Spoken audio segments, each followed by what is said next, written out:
Already pre-ordered it as of now? Yeah, as of now, there's 12 on the standard, 16 on the deluxe. Absolutely. Yeah. And also, congratulations. I'm singing in Spanish on one of the deluxe songs as well. Are you really? Yeah. Which one? Barcelona. Barcelona, can you give us a little something on that?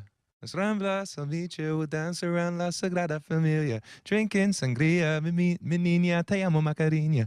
Yeah.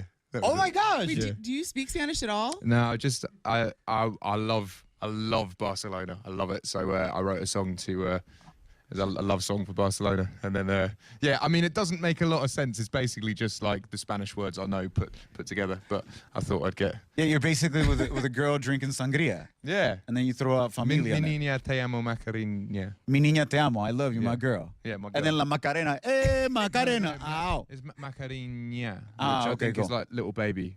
Oh, okay, cool. I think my. I think love that's you, my proper little- I think Spanish it from is. Spain. Yeah. Yeah. That's dope, bro. Who helped you with the translation? Foy Vance, the guy that's on my label, we wrote the song together. Oh, cool. That's good. Good thing you use like Google Translate, because then that Yeah. messes stuff Well, up. no, well, there's one line where I say Siempre vive la Barcelona, which is actually Latin, I think, but it just sounded cool. It does.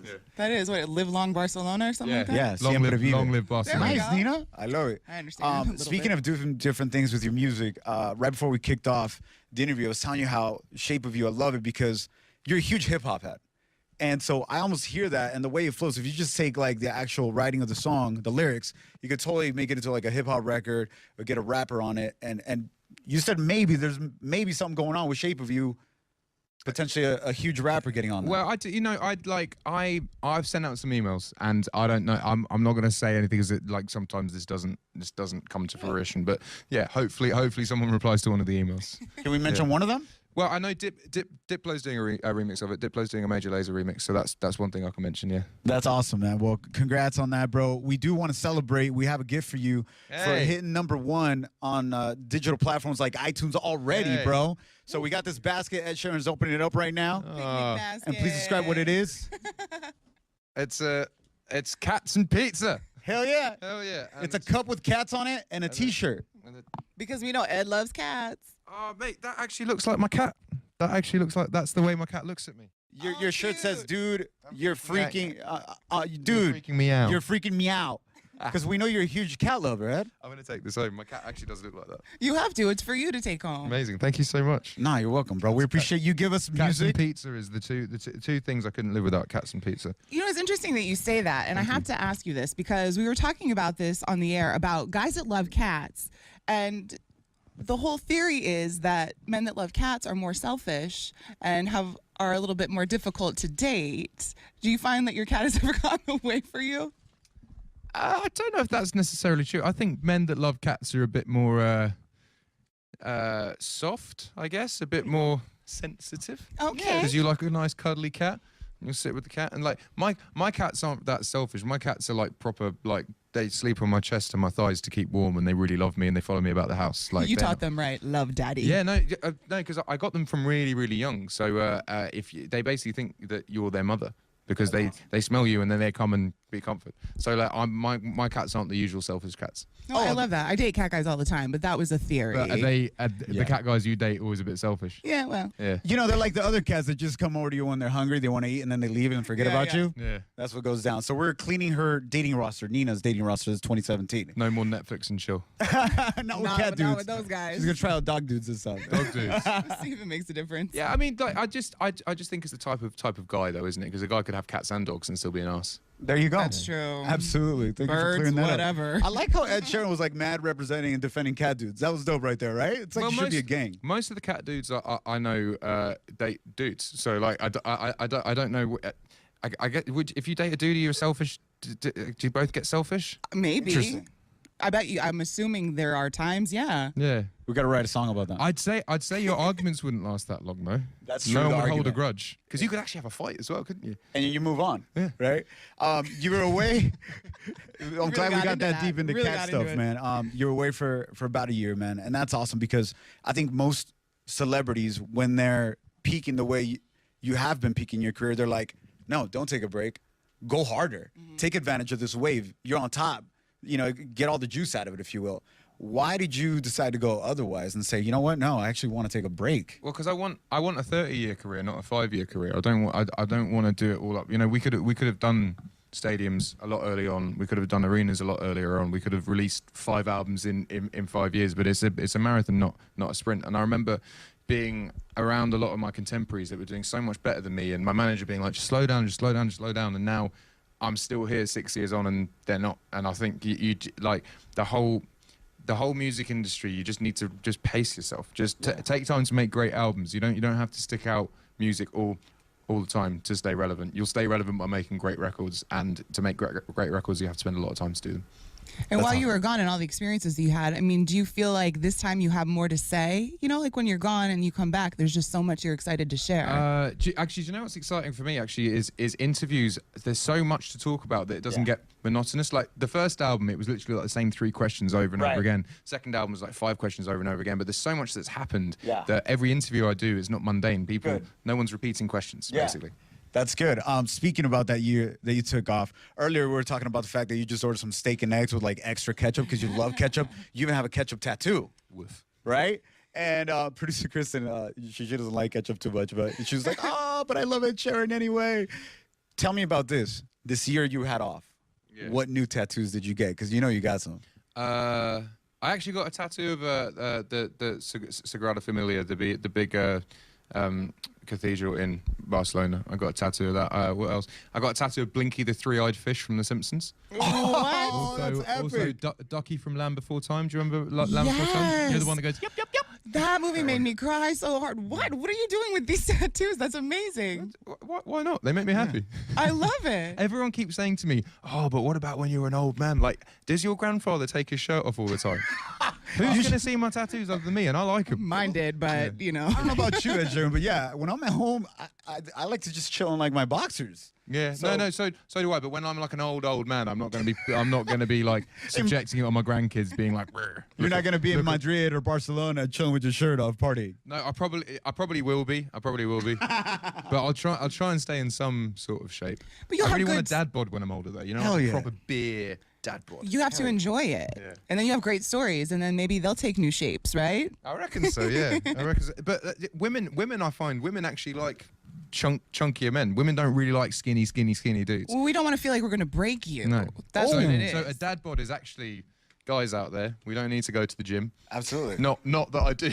Don't work out and get a cat. Advice from Ed Sheeran. Get the beer, get the dad bod. Drink beer, yeah. Ed Sheeran approved right there, baby. You need, I think on your next record, or you need to drop a single titled Dad Bod. Dad bod, yeah. Hell yeah. Dad bod. That would be so epic. And just, well, I had an idea for a music video this time, because you know all like, there's a lot of misogyny in music videos, and it's all women in underwear. Yes. What if it was like, this was my idea for the video, men, but not attractive men, just dad bod men in their underwear with a woman in a suit. And hell yeah. She's the one rapping to the camera, and we're just there jiggling. I love it. I think it'd be great. Love it. Oh my gosh. I wanted to do that on this album, but I didn't have the balls for it. Literally. Oh my gosh, you should. Let us know, bro. I'm definitely there for the casting. I have an awesome dad bod. Just like not perfect looking dudes at all, just kind of like real right men, here, bro. like real life. yeah, but like girls in suits just bossing it, and just men kind of like I'm about that life. chugging. Boss. That's what I'm talking. Dad bod. Instead of pouring champagne on you, you're pouring beer, and you're like, yeah. Give me meat. And just like picking out on like some hot wings and whatnot, right? That's what should be happening. Oh yeah, that's what I'm talking about. What would you say over this year that you were hanging out and writing your music and being inspired so far? What was the most extreme thing you got to do, and then what was like the most embarrassing thing that went down in this past year? Most embarrassing thing is I put my foot in a boiling geyser. You know. Please explain that. Yeah, you know, volcanoes have like molten. Shit. Yeah. It was I think it was like 160 degrees water. It was really, really hot. And I was walking up a mountain, and they said, don't tread there. And I said, why? And my foot went in, and it melted the whole of the top of the skin off the top of my foot. Are you serious? I had to have like a skin graft on it, and I couldn't walk for a while. So that was quite embarrassing, because it was on my birthday as well. So I was like helicoptered off a mountain on my birthday, and I had to have like skin brie put on my foot. But Timberlands saved my foot. There you go. Because it went, the water went in the top of it, so I only melted off the top. But had it been like these shoes, for instance, my foot would be gone. So Timberland endorsement right there. Timberland, where you at? Pay Ed some money right there. Yeah, pay me. Can in the dad bod video, can we all be wearing Timberlands? Yeah. Hell yeah. What, just like in our boxes in just Timberlands? boxes and Timberlands. Actually, that's kind of hot. I know, but that's though. like one step away from wearing like a like hard hat and being like Yeah, YMCA. yeah, the YMCA. That could work. There you go, bro. We'll just be doing M's for McDonald's. No, that's We've got no. dad Do bod. you know who Mo Farah is? The runner, because that's him. That's him now. Is that what he does? It's called the Mobot. Yeah. Oh, there it is. He's like our Usain Bolt, except he's long distance. Long distance stuff. Yeah. So he's super fast. Where's he from? What country? England. You must know Mo. You guys just care about America, don't you? No, over here? no. When the Olympics is on, it's just like there's Michael Phelps and no one else. That's it. Those are Where's the- Michael Phelps playing? Oh no, he's already been. We'll watch it. There's a little bit of truth to that, but Yeah, I remember doing that in Australia. I was in Australia for the Olympics, and there were these huge billboards being like Australia Olympics, and that was the only thing they showed on TV. And then they started losing everything, and suddenly it just went all off TV. Oh, You yeah, I'm couldn't sure. find it anywhere. It just wasn't Phelps. It was Lucky too. Okay. Yeah. oh yeah, well he got a lot of attention this time. How come? Remember, he got arrested. He faked this whole situation. He got mad drunk with his homies, and then he said that they got robbed and Oh, jacked that's right. That's what it was. at a gas station. But in reality, they went and vandalized the gas station. But then they told a different story, and then everyone's like, "Oh, poor guys, you guys got robbed," but it wasn't true. He made it up. And then he got caught, busted. Yeah, it was tough, Always bro. tell the truth, ladies and gentlemen. Right? That's the way forward. He wanted to swim away for life right there, bro. Damn. So did he get like medals stripped off him or anything? No. No, but they put him on Dancing with the Stars so he could try to redeem himself. So everybody feels good for him because Well, he was wearing tights. Is that probation here? Like, if you've done bad things, they put you on Dancing with the Stars. Absolutely. That's rehab. That's rehab, bro. Rehab, you go on Dancing with the Stars. There it That's when is. you know. I love the fact that, Ed, when you write your music, bro, it tells a story. It's unique. And even we're looking at the titles of your albums, right?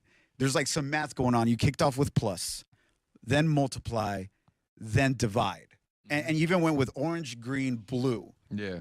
Like, we were talking Well, about... I wanted to go with white for this one, so it would make a Irish flag, but it didn't. I preferred blue. That's what we want to know. Is there Yeah. reasoning behind all of this? Not really. It's just you can see it on if you walk into Walmart or Target or any other record store. It's just you see it. It's like it's not like a black like cover Right. that's a bit sort of like gloomy and mysterious. It's just like bright blue right there. That's my album. But was there any reasoning behind all of the math for all of your albums Yeah. thus far? Like, were you super into math growing up? Or No, you I just mean thought- there's like a detailed reason, which is like a long detailed reason about why they called that. But like honestly, it was just because no one else was calling their albums Plus, Multiply, and Divide.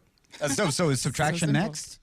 Subtraction, maybe? There's a few that could be next. Yeah? There's a few. Yeah, I sign. haven't quite decided. I need to see what sort of songs I'm writing. That's dope. Because Subtract is a very like. That's where it goes into an acoustic record, and I don't know if I'm ready to do like a full acoustic record yet.